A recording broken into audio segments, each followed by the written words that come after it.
TopMedTalk. Well, hello, I'm Desiree Chappell, and this is TopMedTalk. TopMedTalk is a global perioperative medicine podcast where we focus on everything from high-level economics all the way down to translating evidence into practice. Now, we're also the broadcasting arm of evidence-based perioperative medicine, or EBPOM. And joining me today is the chair of the upcoming EBPOM World Congress, our editor-in-chief of TopMedTalk, and professor of anesthesia and critical care, Monty Mythen. Hello, Monty. Hi, Desiree. Great to see you. Great to be here. It is wonderful to be here. Now, Monty, the last year has been crazy. We've been doing this all virtual. We still haven't seen each other in person. It's over a year. As you're Yeah. saying, it's been, it's same for everyone. Weird old world, but certainly here we feel as though where we are in the world in London here, spring is here. Yeah. It's getting warmer. Sun's coming up. Many people have had their vaccine. We're talking now about how to get healthcare back to some semblance of normality. So fingers crossed, everything crossed. Hope it's the start of the next positive phase of this challenging pandemic. Yeah, absolutely. And we know that there are going to be continued challenges, but I think that the topic today that we're going to be talking about is something that can help us manage that. One of our favorite topics, enhanced recovery after surgery. This is a little bit of a mini series we put together, generously sponsored by Deltex, but it's technology agnostic. We're going to discuss, in the first one we discussed, which went out about a month ago, we were discussing the challenges we were facing and the timing of restarting elective surgery in patients who have had COVID-19, who may or may not have had COVID-19, who may or may not have been vaccinated, and we're clear on where we're going with that. And in the interim, certainly in the UK, we've been able to start to quantify the massive backlog that we're facing now of elective surgery. And I think it's predictable, but now it's being quantified, and it's a huge challenge. And in that thing we did a month ago, we reflected on the fact that this should be a great opportunity for us to dust off our enhanced recovery programs. And for those of us who haven't quite got round to doing it yet, as well as we can possibly do it, now's the chance to go at it. And mixed in with that is the patients are looking for it. Well, we've talked about it several times on TopMedTalk now, how COVID has been an accelerator of, if it's not a true enhanced recovery program, it's all the tenets that make up enhanced recovery, right? Yeah. So trying to get those patients in and out of the hospital as quickly as possible with as least amount of injury and iatrogenic harm, that we can do. And we were doing an interview earlier on today for a different reason with some orthopedic surgeons who were echoing the fact that the patients are now saying, they're asking for elements of enhanced recovery, including, can you get me home as quick as possible? Because those hospital places are not where I want to hang out. Yeah, absolutely. Well, Monty, without further ado, I want to bring in our guest today, who is an authority on enhanced recovery for sure, a friend and a fan fave for TopMedTalk, Dr. Michael Scott, professor of anesthesiology at the University of Pennsylvania. Michael, thank you so much for joining us. Hi, thank you, Desiree. Hi, Monty, again, albeit virtual. Great to see you, Mike. I gave you a big build up for this, which isn't that difficult to do. I was saying that when you were back in the United Kingdom as one of the leaders in the early adoption of enhanced recovery principles here, when people would say, where should I go and see enhanced recovery done well, there were a few places, but in particular it's the place that used to work in Guildford. We would say, go do what they do, if you sort of mean. So one of the reasons we wanted to talk to you, apart from the fact that we love talking to you, is now you've crossed the big pond and you've had two, let's call it bites of the cherry, two goes at trying to get things moving in the States, I think. So we want to hear all about that. Yeah, no, thank you. Yeah, well, obviously I first of all moved to Virginia Commonwealth University, and had great support there to implement enhanced recovery across the whole of the hospital. So we can talk about that. I'm now at Penn. I've been here about just over a year, but I must say that obviously with COVID, my main focus has been critical care and tele-ICU. So that's sort of all in progress. But of course, the other thing is I've been involved with the American College of Surgeons and AHRQ rollout through the Johns Hopkins Armstrong Institute for Health Quality and Innovation. So, and writing some of the guidelines for that. So it's been a very interesting time. And I think the fascinating thing is that every state is different and every healthcare system is different, whether it be private or academic.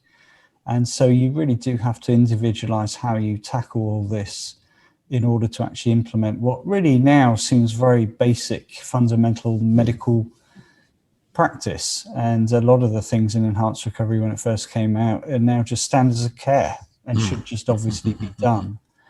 And when I give talks, I still give the talk showing the patient back in Guildford in 2003 walking down the corridor less than 23 hours after a laparoscopic anterior resection and going home. And it's almost 20 years later and we're still not achieving that level of competence in healthcare, which seems disappointing in some ways, but it makes you realize just how difficult it is to really move the needle in healthcare.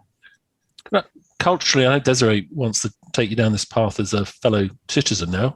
The culturally, and this is probably a complicated question to answer, easier to get people to do as you ask them in the systems in the US, harder, or just about the same? Is it all about culture, if you see what I mean? I think the best way to sort of framework this is I was back down in Virginia 2 weeks ago because Brent James from Intermountain was there looking at what we'd done and the health system.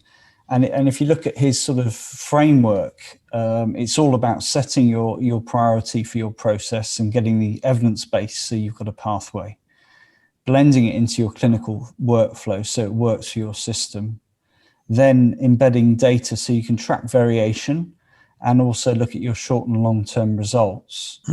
And then also, if you can, mapping costings, that's even better. And then allowing clinical variation to be mapped, because obviously if you do map clinical variation, that actually gives you your new pathway, because that's very important. And then feeding back the data. But the one thing that you need in that is your executive buy-in, your governance structure within the hospital, and the culture. And there's very few places which really embed the culture of continuous quality improvement. Intermountain is one of them. I think Virginia Mason over in Seattle is another. I think back in Guildford we did. And it's this non-confrontational approach that let's have a look at what we do and let's try and do it better. And I'll go back to you in a second, Desiree. I just want to pick up on that, Mike. Is that, and myself and Desiree have been talking a lot about this recently, is that because the quality word is now a mixed message to people? Some people are sort of saying, well, if the quality thing, of course we're aspiring for quality, but what we're really seeking here is value.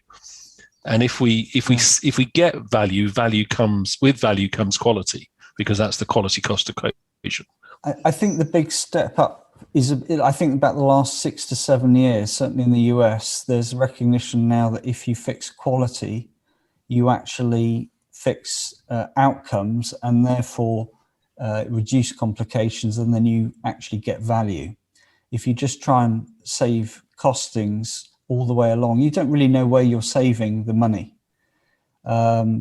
So it's a bit like everyone talks about the Toyota model, and if you build a car which is quality and keeps going and doesn't need repairing, and you get more customers and people come back, you're in a much better position than trying to use a cheaper quality materials and things just go wrong and then you have to remake the car and all those things. So I think in healthcare it's been slow to change, but we're getting there.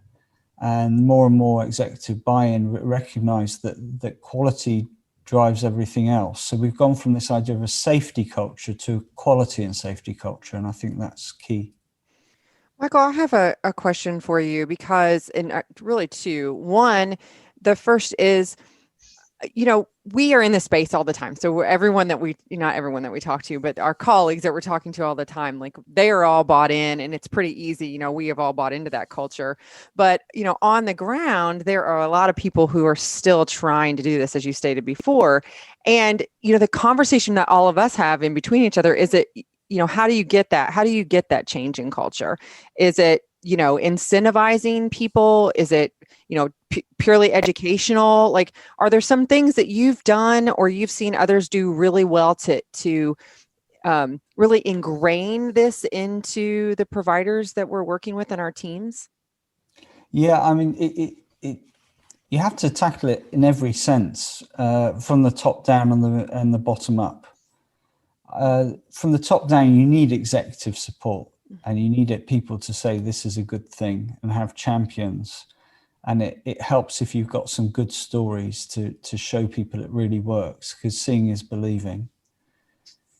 I always call quality improvement the combination of orthodontics and an election campaign, because it's slow, sustained pressure, but you've got to win every vote. And I think the thing that was successful back in Virginia was, instead of going back to the attendings room between cases, I would always be going to the surgeon's room, and I'd be winning every vote and educating. And I think that's vital. And the other thing is just time. So at the moment, if you would go back to my previous hospital, there's enormous culture change and buy-in in anesthesia. The residents feel this is the right thing to do, as do most of the attendings now, because we've gone through that cycle where people have entering retirement have retired. The new people coming up have seen this, know it's good, and now they want to do it, and they're all actively involved. But I mean, that anesthesia has done very well because of that, and it's partly because I was in that department. But then there are other departments which haven't done quite so well, although it varies a lot. Yeah. And there's no doubt you need energy, and health systems need to recognize energy. So where we've had master's programs or APPs doing quality improvement projects under the master's program, so it cannot fail because it's their master's. Yeah. So in transplant, we had an APP, Jeanette Amery, who was outstanding, and she implemented enhanced recovery for kidney transplant, both cadaveric and living related.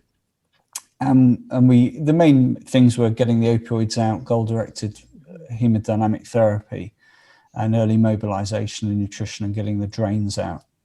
Yeah. And it's quite profound that we've got the data now that's coming out, and we've got the usual length, not a profound shortening in length of hospital stay, but there is a cost saving.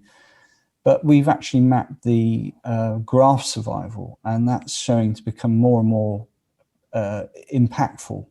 So it's the first time ever that enhanced recovery is showing a benefit for transplanted organs.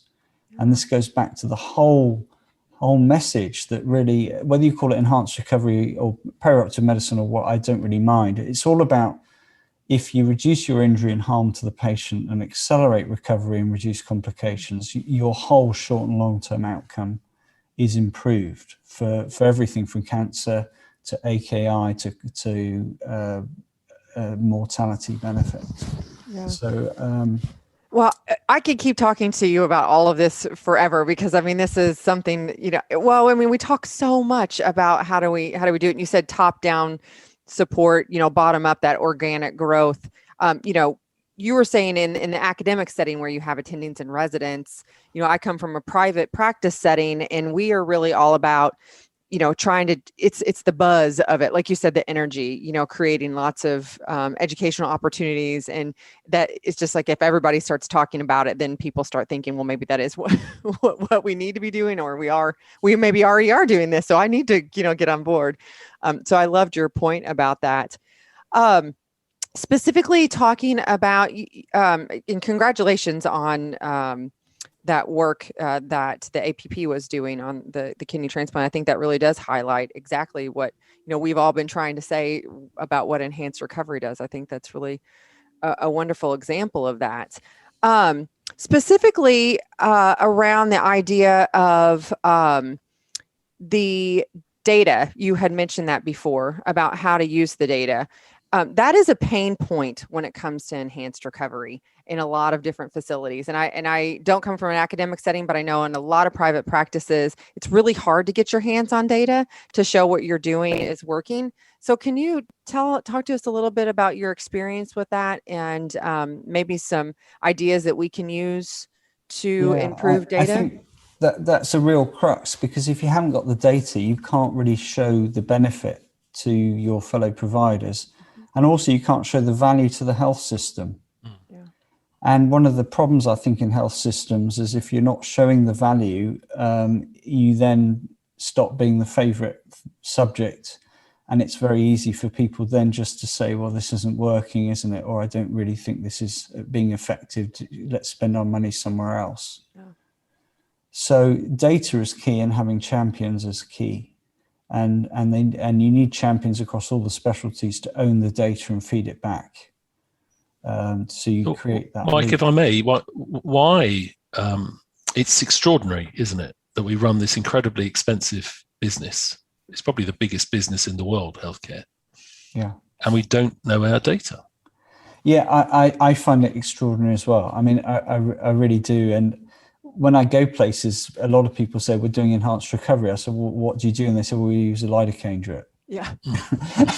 Said, exactly. Well, actually, give a carb drink. That's what I always hear. Yeah. But it's this whole idea that you're doing the right thing at the right time, and the whole perioperative process is auditing your outcomes and looking at variance and mapping your variance.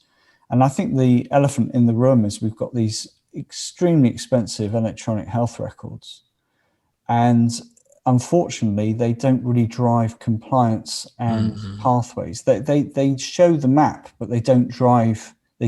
So they're basically you've got your Google map. Oh, I must say at this point, isn't it? The other maps are available. Yes, sorry. So you've got your map, but you've got to keep the car on the road.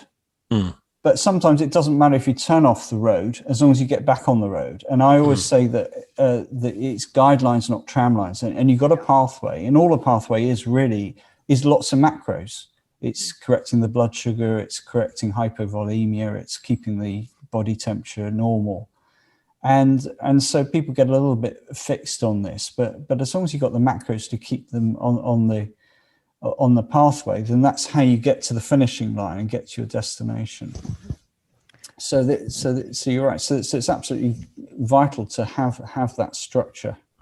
But knowing that you're doing those, that you are doing those macros. I mean, that's what I have found to be the biggest challenge. And I've only seen, a handful of places, it seems like, I mean, in my limited experience across the US, that people are getting that data back in their hands to know that they are actually, in fact, doing what they're supposed to be doing within the framework.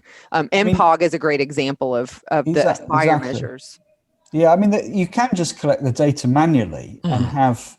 I mean, like going back to paper, like we did back in the UK, you can just tick a box and say you've done it, or you use like in the post-operative period, in some European countries, giving nutritional supplements is deemed a drug, and therefore, if it's prescribed, it gets given and taken by the patient. And that's a lot of the way we drove the pathways in Guildford was actually a lot of the things standard of care with antibiotics and enoxaparin and things like that are just on the drug chart, and you can do that on the EMR. And you touched on it, Mike. The drink, eat, mobilize. Has the patient got out of bed on day one? Have they had something to drink? Have they had breakfast? That's definitely back of an envelope and a pencil job. And have you found that surrogate measure to be useful? Because I kind of thought if I was responsible for a big network of healthcare, I'd say, well, at least give me the dream rates, because if the dream rates are very, very high, I may not have to look upstream from that. I'd like to know the downstream outcomes, but I may not have to look upstream at process. But if they're fluctuating or they're low, I need to get more granular detail, but at least give me that, Yeah, exactly right. And that's a very good signal to say something's going wrong. I think part of the problem we've got there with data is even things like Vizient and, NSQuip.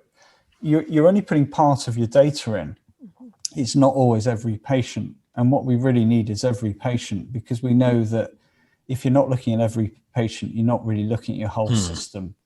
Yeah. So the key metrics that I think that are good now are if you've got a low length of stay and a low readmission rate, it means that you've got good process and that your pathways are good because they're avoiding downstream harm. And then now mapping AKI is also very sensitive, because I think AKI is the canary in the coal mine of cellular injury. So if you can reduce AKI, you know that you're going to improve everything, including anything else which is perfused. So the brain, you'll get less delirium, and you'll get less downstream sepsis because you're perfusing the gut.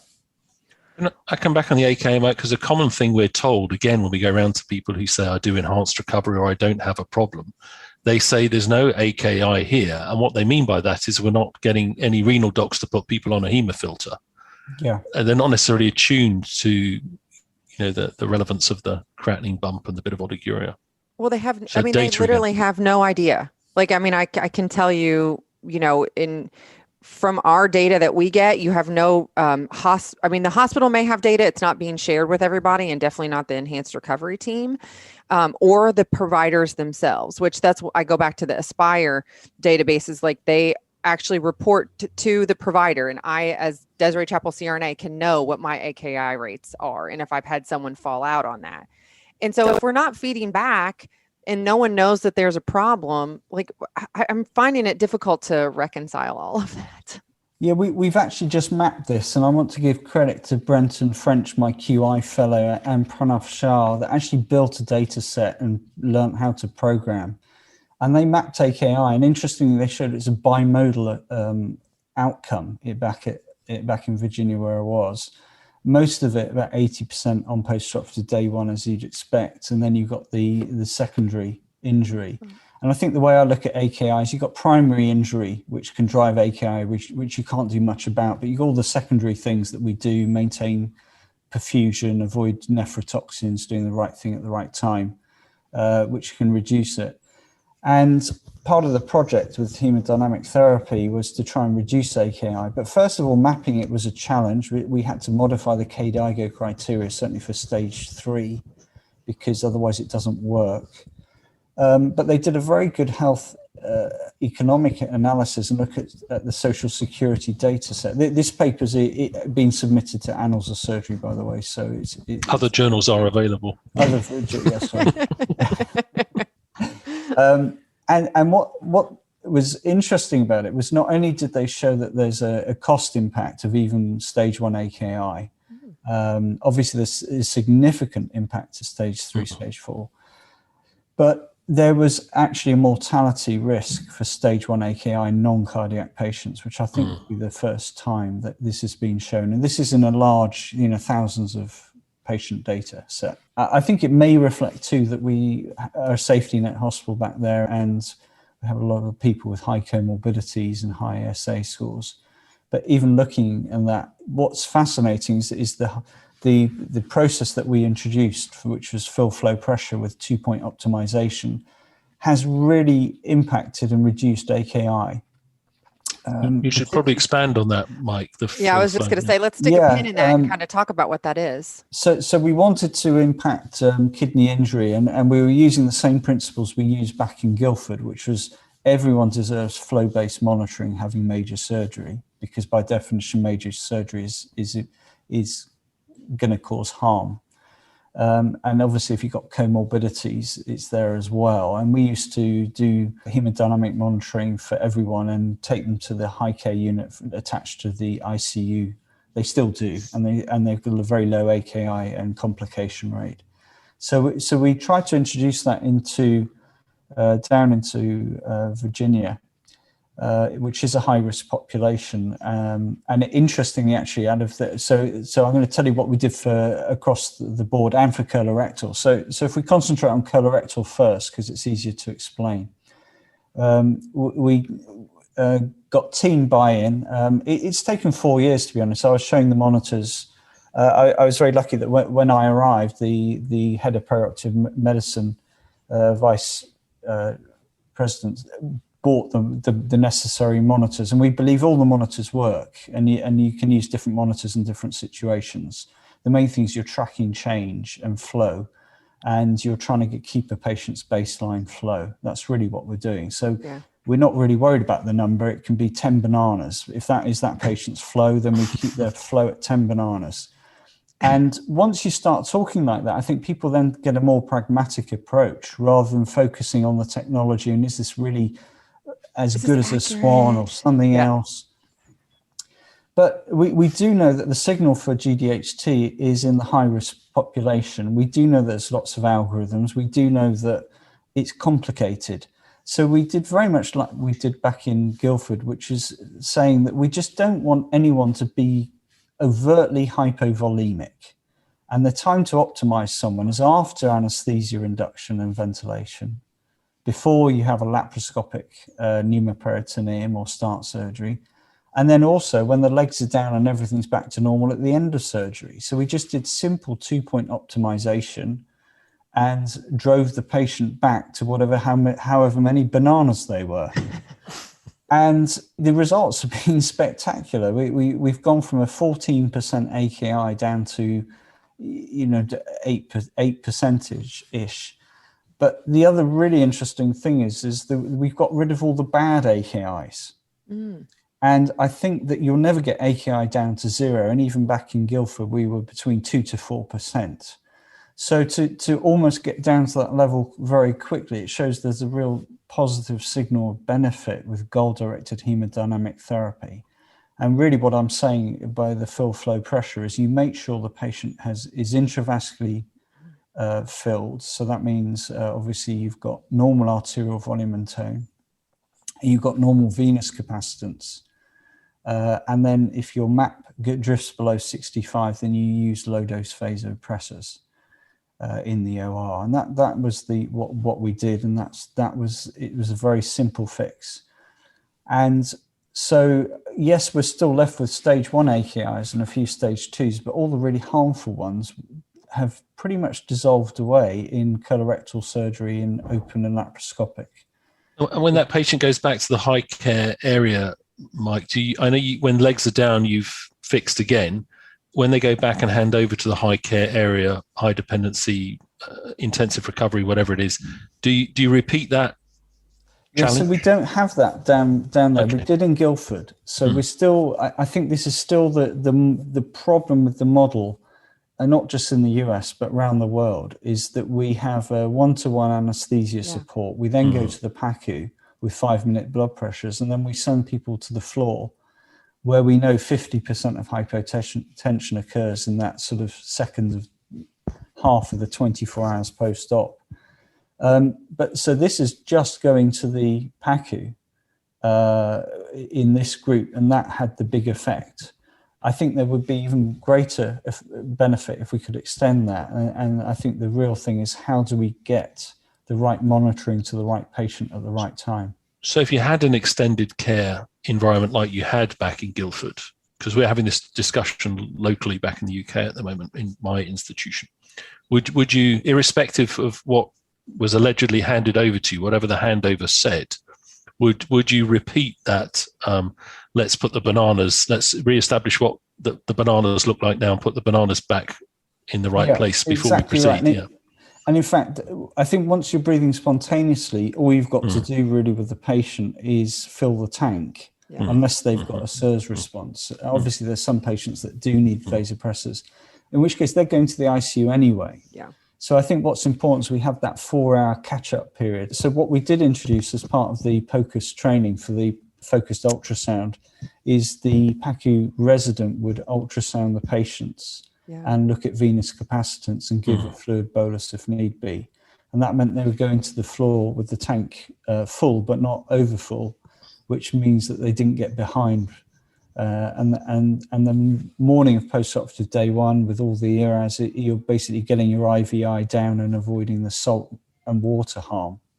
So I think it's sort of making it simple now, really. The overview is give everyone some sort of fluid loading pre-operatively so they're not dehydrated. Make sure they start in the middle of the road, do what you would normally do during the surgery, optimize them at the end. If they need low-dose vasopressors or support, they're going to the ICU. If not, keep them in the PACU, but have some way of catching and following up now. And it's all non-invasive, and that's using ultrasound. Yeah. Mike, it's really interesting. I've been digging into a lot of protocols that have been published, in the recent years and kind of revamping some. And, every protocol that I've been pulling, or the majority of protocols that I've been pulling for specifically enhanced recovery and across the board, when it comes to fluid management, it says, goal-directed fluid management, and then there's nothing, or there may be something about advanced hemodynamic monitoring, but it's only for very select cases. And everything that I'm reading is saying restrict fluids, give 1 to 2 liters, only use 1 to 3 cc's per kg per hour for any sort of continuous volume. Like, what are your thoughts on that? How do we move the needle? Yeah, well, the first thing is I think we almost need a global announcement of what the real position is of fluids, because it's all about the right amount of fluid at the right time. Yeah. The new term restrictive and liberal are completely different from back when Brandstrom actually published, because today's liberal is yesterday's restrictive. It's just the fact that the liberal 20 years ago was drown the patient. People have forgotten that or don't know it. I think people have got also overly focused on restrictive and zero balance, and it's something I've never really wanted to focus on. And when we mapped all these cases back in Guildford, we collected with all these RCTs, we knew where our patients were landing post-operative day 1, and it was nearly always at about 20 mils per kilo over their admission weight, give or take a little bit, because obviously with body weight, they might have had a bit of their colon removed. So +1 to +2 liters. Yeah, absolutely, which is a very, very recurring theme. It's the recurring theme, isn't it? And Same it makes complete physiological, biological sense as well, completely. But and I think the harm was then caused by this salty water just staying up because we were scared of people eating and drinking. So I think getting the IV fluids down has really taken a lot of harm away. And so then the next question is, well, we can land most people in that zone if they're fit and well. And certainly with experience, and you can map your fluids. I think when to give them is important. And I think the most significant thing about relief was they gave everyone almost a litre up front in the group that didn't get the AKI. And certainly in our modelling, everyone needs at least sort of 7 to 12 mils per kilo to basically fill the intravascular volume back to where you need it to be at the start of anesthesia. So you can almost, give 500 even without thinking about it. And the timing is absolutely crucial. And I think the most exciting thing about the study I've just talked to you about, the colorectal, is it's a big group. It's 320 patients, 160 prospective, 160 case matched regression analysis, retrospective. And the volumes of fluid used in both groups is not statistically significant. And yet we've almost dissolved away what I feel is the easy AKI injury to address. So it just reinforces it's just getting the right amount of fluid at the right time. Unless you're actually measuring flow, you don't know. And the problem is pressure is easy to measure and flow isn't. Otherwise we'd be doing it. If everyone said to you, this is an easy non-invasive flow monitor and you can have it now, everyone would say, yeah, thank you very much. That's what I'll have as part of my CO2 and my EKG and my non-invasive blood pressure. Yeah. So I think that's where the technology needs to go. Well, and what I've noticed is they're ultra focused on pressure, which is not the answer. And then they just throw on the vasopressor, to fix that part. But when they're not optimizing fluid because they're either, not identifying it or understanding exactly how it goes. And that's one, major message that I try to impart upon anyone that'll listen, actually. Well, that's why we've got this acronym, the fill, flow, pressure, because you've got to fill the tank first and make sure there's flow before you put your finger on the hose. Yeah. You can't give someone a heart transplant, so you can only optimize their own heart, but there are some patients that do need some support. And it's recognized more and more now that laparoscopy is basically a mini aortic cross clamp. So you need to support that heart. So I just say fix the revs of the engine and the flow. With low dose, you can just use a couple of mics of epi or dobutamine, whatever you want to use. And then all you've got to do is balance preload and afterload. But what you mustn't do also is give too much fluid, because otherwise that can create downstream problems. Let's take the vasopressor first. On the phenylephrine, metaraminol, norepi, possibly a bit of beta. Where do you stand on that? And we'll go for the eminence-based medicine first, and then we'll follow it with the evidence-based medicine answer. Do you think the choice of the squeeze agent makes a difference? I don't think I think it's all about balancing, because I've been in the world, because I'm so old now, that dopamine was the most commonly used inotrope, and then it was not that, and you couldn't use norepi, and then we went through surviving sepsis, and we got all those MIs because of dobutamine driving the output, and then we went back to epi. And I think it's just getting the balance right, but it's all about just low dose, and you just need a little bit of beta and often a little bit of alpha. And I think norepinephrine is a useful drug to have. It's not been used in the OR very much because A, it's not readily available, and B, everyone says you need a central line. And in fact, we've just had there's a paper coming out literally next month in ANA on about time to use peripheral norepinephrine in the operating room, which we've published.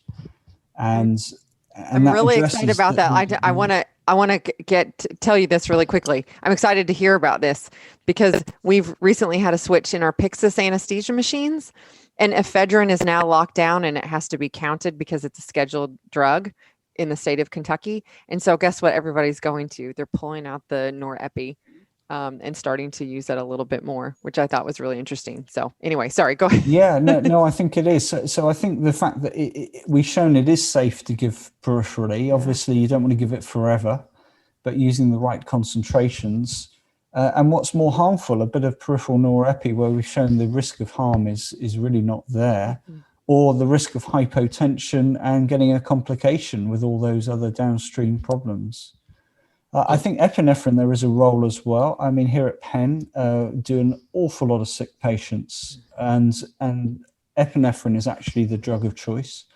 And, only the week before last, we were doing a lap chole with an epi infusion. I mean, who would believe that? But, you got someone with an EF of less than 20%. And patients do well, and we know our results. And the AKI is actually surprisingly low in most groups here. And I think that's because of the decision to support early and not to flood with fluid. Yeah. So I suppose, Monty, is I don't want to be prescriptive because phenylephrine works. And I used to be dead against norepi about 15 years ago because in all our elective surgery, we use phenylephrine. But and I used to say, well, the whole point in enhanced recovery is to reduce stress hormones and catecholamine. So why are we giving norepi? But I think we're into a different world of medicine, even from 20 years ago, with the high-risk patients. And what astounded me is when we did this study on the AKI and the colorectal, is it wasn't until we analyzed the data that I realized that we only had one ASA patient. This is out of 320 consecutive patients. One ASA, 40% were ASA2, and the rest were ASA3 and 4, so 59%. So although people think that you don't need goal-directed hemodynamic therapy in the age of ERAS, I think with our aging population and the increase in comorbidity, we probably do. Yeah. Well, if you're in the hospital now, then you're a higher risk patient because the patients that are not high risk are not coming to the hospitals. They're going to the ambulatory care centers, when it comes to joints and lap, those easy peasy surgery. Desiree, I hadn't really thought of that, but you're right. I mean, that is the point, isn't it? Yeah. I mean, who sees an ASA1 anymore? Very rarely. It's true. Yeah. I think the other thing I've realized doing this AKI work and looking at length of hospital stay, unfortunately in the colorectal series, we cannot show a length of hospital stay benefit in the goal-directed hemodynamic therapy group.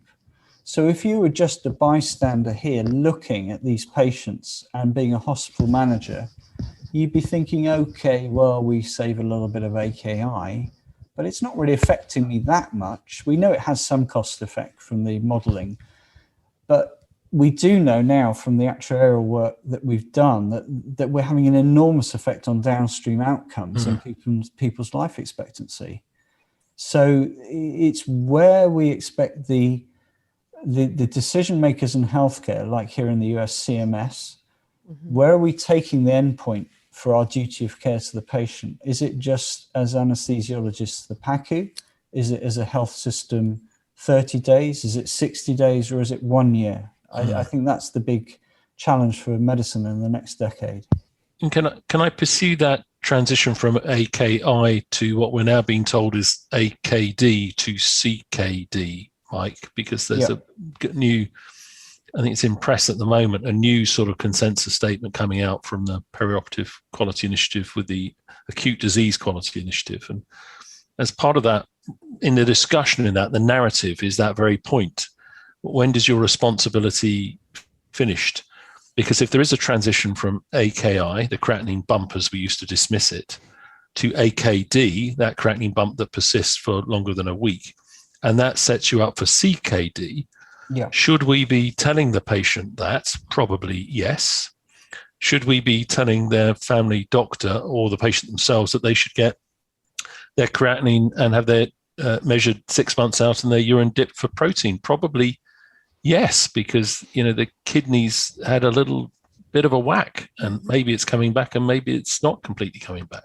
No, I totally agree. It's all about healthcare metrics and the mapping. And we're really, I think the great thing about the COVID era is this growth in telemedicine and the fact that people are happy to engage on digital platform.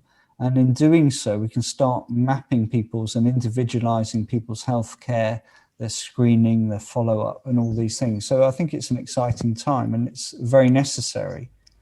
And with their electronic charts now, which is increasingly common, they'll start to connect the dots. If you see what I mean, they'll start to absolutely. They'll start to say, well, that thing happened over here, and it's kind of started back there. Well, and also, where do we stand medical legally? Because we have to consent people with anything that could cause permanent harm. Yeah. So are we going to consent people for AKI? And are we going to say, well, actually, I know you've got a 5% risk of AKI, but I can't be bothered to go and get the monitor and put it on and actually do something during surgery for you, which could actually stop it from happening. I don't think that's a can't. I use provocative language like that on a very regular basis, but I think in reality it's the lack of data and lack of feedback loops is lack of awareness. So I don't think anyone gets up to not be bothered. Yeah, no, I agree. That's probably being a bit disingenuous. Yeah, I think, and I use exactly the same language. I think they do is they get up and they don't necessarily, they can't see that thing that happens. You see more of it in intensive care if you do surgical intensive care, because you start to see what happens for the next, until they finally leave hospital. Sorry, Desiree. No, I was just adding on to what you're saying is that it is a not be bothered. I can't be bothered. I have 10 other things. I'm doing multimodal and I need to set up these drips, and I have to turn my room over quickly and whatever it is. So you can't be bothered, but they can't be bothered because they just don't really understand that there's a problem that is an answer to it. And that's a we. Yeah. We, oh, for sure. Yeah. Yeah. It almost goes right back full circle to where we started, wasn't it? Which is quality drives your outcomes. And we need the resources to provide quality, which is the right thing at the right time. And unfortunately, the way that healthcare is set up, we've got so many other things to be doing apart from perhaps what that patient really, truly needs at that moment in time. Yeah, absolutely. Let's see. There were a couple other topics that we wanted to touch upon. One of the things I wanted to ask you specifically, Mike, is I know you said that it only matters, like a banana is all we really need to hear, right? But I can tell you that there'll be plenty of people listening to this saying, what is it actually that we're supposed to be doing for these patients? How do we know that these patients are optimized? Because, I've used, different types of protocols using different values. And, for someone who wants to use advanced hemodynamic technology, but they want the easy button, like, what is it? Like, is there kind of the golden number that we should shoot for? Yeah, so was having the monitoring on as early as you can. There's no point doing it halfway through. Yeah. And ideally, as soon as you can, there are some monitors you can put in even before induction, and the non-invasive ones. We know from a challenge study in the BJA that even in a fit heart, if you keep giving fluid, you increase your stroke volume. So this idea that you're volume responsive is just normal Starling physiology. So the question is how useful is that recruitable stroke volume, and where are we? Because if you're measuring flow and you know that the cardiac output is fine, then you don't really need to give any more fluid unless they're really overtly hypovolemic. So what we did is after induction and intubation and ventilation, we would either use a passive leg raise or just tilt the operating bed down and just see if the stroke volume went up dramatically, more than 10%. And if it did, we felt that patient obviously would benefit from fluid. And if it's equivocal, we felt that's probably we're just about there or thereabouts.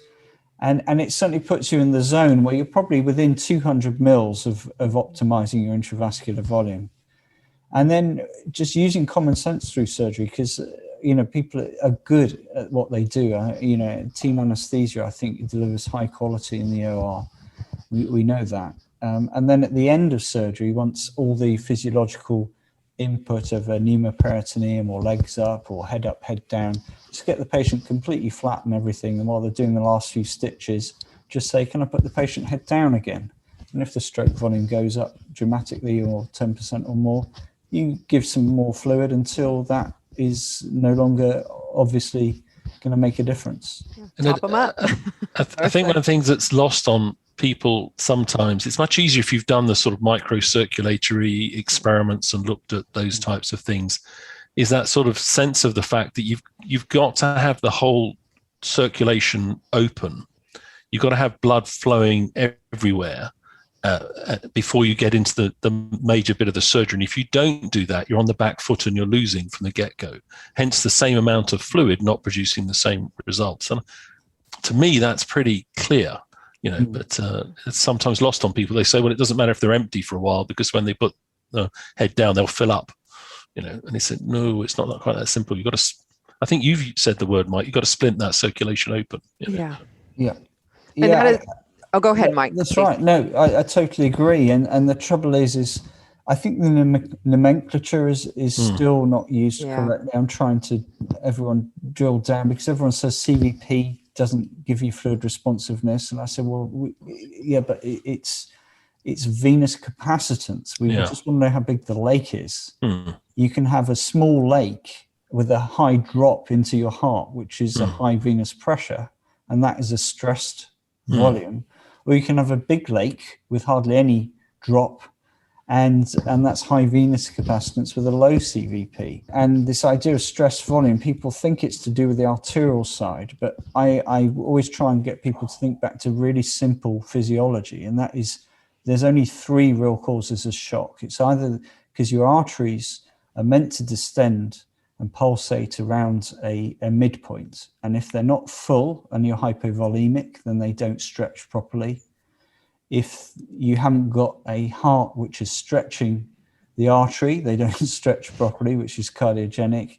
And if you're vasoplegic and they're all floppy, then they can't stretch and impart pressure, and that's vasoplegic shock. And you should never really be in shock if you're in hospital. You should always be able to maintain normal arterial volume, stretch and tone. And so what we're doing really as team anesthesia and on critical care is we're stressing the venous side of the volume. But I think if you fix your arterial volume and tone early and fix your venous capacitance early, then the changes are much easier to interpret and you can stay in the middle of the road a lot longer. And it's the same in ICU. If you echo someone and use the right monitoring early in their admission, you very rarely get these patients who then end up 6 or 7 liters fluid positive downstream. because you've got everything right from the word go. So one of the things at our particular facility, and I know across the country, they're doing much more because of, really trying to lean into minimally invasive surgery or robotic surgeries. And, this is a question I get asked all the time, because those patients should be fluid restricted. And I think, Monty, you were starting down this path a little bit earlier is, how do we use advanced hemodynamic technology and monitoring and these hemodynamics and parameters to help us in that space, when we traditionally have always thought fluid restrict and then we can catch up, but then is that the right thing? Mike, do you want to, or Monty, who wants to go on that one? Mike, do you want to go first, or you're the guest, Mike? Yeah, you go first. Okay. Mike. Well, I think that, again, perception is incorrect. I think giving carb loading made an enormous difference to patients arriving in the OR hydrated, and so actually minimizing fluid up front it wasn't so bad for them. But even with prostatic surgery, I still think you need to fill the volume at the start of surgery and perfusion, and then you fluid restrict. But you don't want to start with a gut that's unhappy and basically a low venous capacitance, which you might then stress, and then your gut starts to scream. So I think it's just education, knowing that you've really got to get everything right at the start. And then, yes, if you fluid restrict from that point, that's fine. But as long as you've got normal arterial volume and tone, and you've not got a terribly low venous capacitance, you can stress venous capacitance to some extent, just like we all play a game of tennis in the sun and then we have a can of drink after and replenish ourselves. We don't go into renal failure and our gut still works. Yeah. So it's all about these different volumes. I mean, compared to 20 years ago, of course, we'd be giving bowel prep. People would be dehydrated 2 liters before we start. Then we ventilate them. Then they start operating with big incisions and big blood loss. So it's taking this into the real modern day surgical specialty. And again, it all gets back to individualizing what we do. And there's patient factors and there's surgical factors. And you need a roadmap for each of these, just like you do with analgesia. And that's what we've done back in Virginia. Pranav Shah built the hemodynamic framework for each of the specialties, depending on the approach and the type of surgery. And obviously, if there's patient factors as well, you might need to escalate monitoring further still. And that was really well accepted by the group, the providers? It has been. It's all about, I think I was there for, almost 4 years. And by that time, a lot of the residents are coming in as junior attendings. Everyone could see the benefit. We dissolved away SSI, reduced length of stay, halved opiates, and everyone could see the beneficial effects. And Mike, in long laparoscopic surgeries, let's take, they may or may not be long where you are, cystectomy, for example, robotic or laparoscopic cystectomy. What about the gas phenomenon and the dry gas, not so dry gas, and how you account for that fluid loss as opposed to the hemodynamics? Yeah, so I think there's 3 things with the gas. There's one is the operating intra-abdominal pressure, and then whether it's laparoscopic or robotic, because you tend to get better retraction with the robot, so you don't always have to run at a high pressure. We know that hepatosplenic blood flow is much more impaired above 12 millimeters of mercury as a pressure. 10 is a sort of threshold. And then whether it's dry or not, because you then are sort of almost burning the peritoneum. Everywhere I work now, we've got some sort of humidification system. So I'm hoping that might be a thing of the past. But I don't know what, in other systems. So you're right. And then there's the duration, because the harder you pump and the longer, the more likely you're going to get a metabolic acidosis due to CO2 loading. And the time I used to see that really profoundly back in the UK was the upper GI surgical patients at about 3.5 hours. I don't know what, it was almost religiously 3.5 hours. And I think a lot of them were really had low albumin globulin, and so they didn't have the buffers. And so they've come in with malnutrition, and so they just lost their buffering mechanism, and then suddenly the pH would completely shift, and that was quite interesting actually. So I think malnutrition and long surgery, you're right, Monty, puts you at increased risk of this metabolic acidosis, and then of course you've got to then drive it off from a respiratory point of view. Oh. Well, we could go on for hours, but the sun is setting here in London. I was just going to say, sunny here in Philadelphia. Oh, perfect. No, I was gonna wrap on this. Many of many of our TopMedTalk listeners have an anesthesia background, or they work in the immediate perioperative space, and it feels like, again, we don't have access always to the data. How do we get people out to see? One, specifically around like the AKI story, but on a broader scale, the impact of ERAS and knowing that this is what we need to move towards, especially, through COVID. And we know this is something we're going to be dealing with for a long time. Yeah, well, we've just done a review article that came out today, which is in JAMA Surgery. So it couldn't be better timing. Just about the opportunities for ERAS in this time where we're really short on capacity, and other opportunities as well. I mean, certainly, I think the days of RCTs are numbered, because so many things that are now just the standard of care. But I think I've always said that the three things that make the biggest difference in perioperative outcome in ERAS is what the surgeon does, so the primary injury and the blood loss. And then as anesthesia, it's getting opioids out of, not necessarily completely out, but for just the immediate perioperative period, and so that by day 2, day 3, they're not on opiates, and they got functional recovery, functional recovery from the pain point of view, and then goal-directed hemodynamic therapy, and that's been made simpler now because we give carb loading, we take the salty water poison down post-operative day 1, so we've just got to get the bit in the middle right. And so those three things are the things I think we've got to focus on.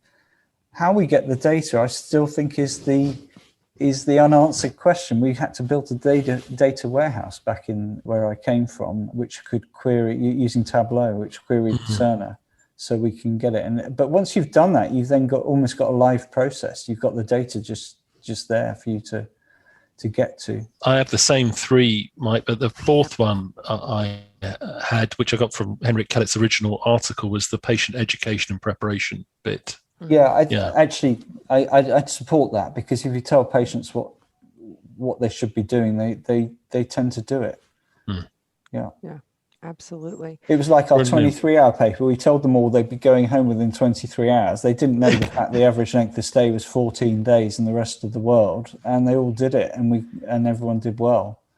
They've said that as an iconic paper, and you tell people about it and say, no. So, well, look it up. Was it in the last century, Mike? It was certainly even Tim Rockwell, wasn't it? It was with Tim 15 Rockwell, plus years ago, or?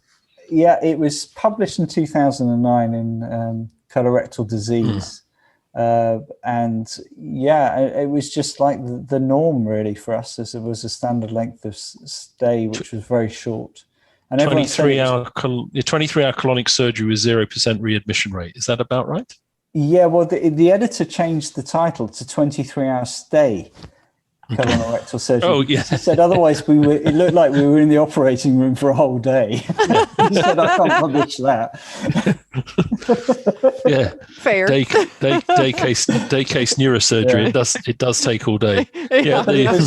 Consecutive cases, and it was all types of surgery, total colectomy, right and left colons. Everyone used to think it was just really selected patients and only simple right hemis, but no, it was the whole breadth of colorectal surgery. Wow. So some people listening will be saying, stop with this enhanced recovery stuff. Everyone's doing it completely now. It's total adoption through the world. Whereas the reality in almost the vast majority of places is just ain't true. There's still plenty to be done, plenty to be gained, and now is a great opportunity. Mike, could you do us a favor? I know Desiree's going to wrap us up in a second. If we put a question thing up next to when we put this up on the stage and we accumulate a whole load of questions, which I'm sure we will, can we get you back in camera around the time of the World Congress and my pleasure. go through the questions? Love to do that. That'd be fabulous. Thanks, Mike. I'll have a ask Mike. Well, Michael, I know that not necessarily, giving away anything so people can reach out to you personally, although that may be an option. Where can we find you? You said you have a host of editorials coming out soon. Yeah, well, there's one in JAMA Surgery today that's come out with my group from the Executive Board of the ERAS Society. There's another one come out in Anesthesia and Analgesia last week on ERAS in Caesarean section with Ian Wrench back in the UK. Monty, myself and Bill Fawcett did an update in the Blue Journal, the British Journal of Anesthesia, just only very recently, following up our original review article, which was enhanced recovery, reducing more than length of stay. And I think what's fantastic is that all the data is coming through to prove that now. And then there's another editorial coming out next month in the European Journal of Anesthesia. So yeah, it's been a surprisingly good start to the year. You've been busy. Yeah, and that's not everything else you're doing. So that's fantastic. Well, Michael, as usual, thank you so much for sitting down with us and chatting about this very important topic. I feel like we are all out there shouting from the rooftops about this subject, and anytime we can have a good conversation like this, it's wonderful. Thank you. And hopefully we'll all meet in person. We can show you this brand new hospital behind me, which is our great. I think the newest state-of-the-art hospital built in the world. It's our new Hup East, and it's opening in September. Elegant design. Is that the one that can sort of flip itself to provide anything as you require? Sort of push a button, and the next minute you've got another ITU. Anything, anywhere. And you've been the mastermind behind all the telehealth stuff there? I wouldn't say the mastermind. I think Anne Huffenberg, who's head of Connected Care, has been. I'm part of that, but I wouldn't ever want to take credit for the enormous work that everyone in Connected Health and Information Services has done here over COVID. Mm-hmm. They did an amazing job. They went from 45 daily consults to 7,800 in just a few weeks. Wow. But we did grow tele-ICU enormously, and that's got a very big footprint now across the whole of the Penn Medicine healthcare system, and that's been very effective. As much in the proactive scene as the reactive scene. That's where a lot. So it's basically enhanced recovery with all the variance points for critical care. Fantastic. Brilliant. Another conversation for another day, for sure. It takes a village to do all that too. So, all right, Mike, thank you so much. And thank you for listening to Top Med Talk. You can always find us on your favorite social media platforms, Twitter, LinkedIn, and Facebook. You can find us at topmedtalk.com. All the greatest and latest information about the upcoming World Congress of Perioperative Medicine happening this summer in London, 100% virtual. Hopefully people will have some opportunity, right, Monty, to do some little hybrid get-togethers, huh? Absolutely. As we're saying, we're not encouraging mass gathering, but we're seeing there's a natural energy where people can transition to gathering together, under their own steam to watch it, whether it be in the hospital or a local place that would serve them, bite to eat or whatever it is, that they're planning to get together and watch it on the screens and then socialize the knowledge, have that lively discussion and get some energy back in. We're not encouraging that, but we're just sharing that is happening. That natural energy is happening. We're getting contacted by people who are telling us a whole spectrum of the ways they're planning to engage with the World Congress. Interact. Yep, that's fabulous. And once again, thank you so much to our sponsor, Deltex, for making these wonderful conversations happen and helping to move the needle through this COVID era. So that is fantastic. And if you're listening to this, which is, the commonest main initial releases as a podcast, if in the wake of that, you see something that says, go and watch it on the TopMedTalk stage, what we call carbon-friendly conference center, our EPOM education hub, is now open 365 days a year. And you'll be able to watch this interaction, which allows you to see Mike's wonderful building, etc. And next to that, we'll put up the Q&A section to say, let's accumulate a whole bunch of questions and comments, and then we'll loop back on those to continue to share best practice. Mike, it's great to see you. Thanks, Mike. Cheers, everyone. TopMedTalk. Thanks for listening to TopMedTalk. We are so excited about our upcoming meeting this summer, the World Congress of Perioperative Medicine. Monty, tell us more. The World Congress traditionally was the London meeting. We've had a few World Congresses in the past, and this year we're back to London. So it's going to be a global event, but broadcast live from London. Perfect. And it's a hybrid event, right, Monty? So virtually, we're all there. We're 100% virtual. So yes. In other words, we'll be bringing you from the studio and from around the world what we've now become used to, in other words, a TV cinema type of experience. And we're not encouraging mass gatherings, but we're seeing the natural energy of people wanting to get out of the house, to get away from the Zoom call.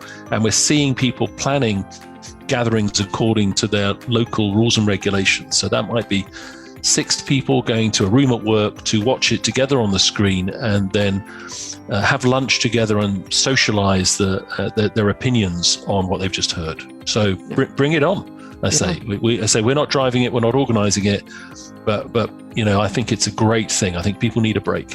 Yeah, and let us know if you do it. You can find more information on epom.com.